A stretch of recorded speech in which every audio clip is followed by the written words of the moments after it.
Ang isang bagay na simple lang pero makakatulong ka sa kapwa mo.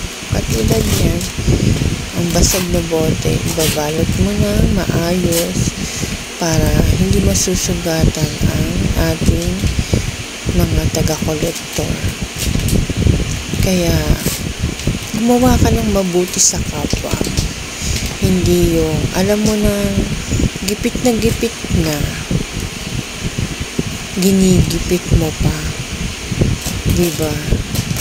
Tapos, kung naging mabuti sa'yo ang isang tao, katulad niya, umutang ka ng pagkain, nasuportahan ka niya ng almost 1 month, nakiusap ka, hindi ka nagbayad. Tapos yung taong tumulong sa'yo, one time nagipit, lumapit din sa'yo.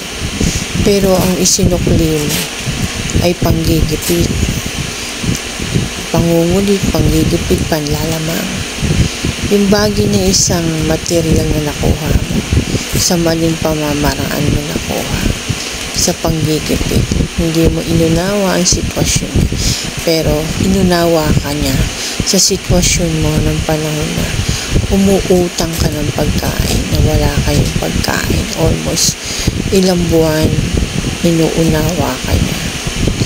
Good luck, dahil ang isinukli mo sa kabutihan at pakikisama niya sa iyo ay hindi maganda ang isinukli mo.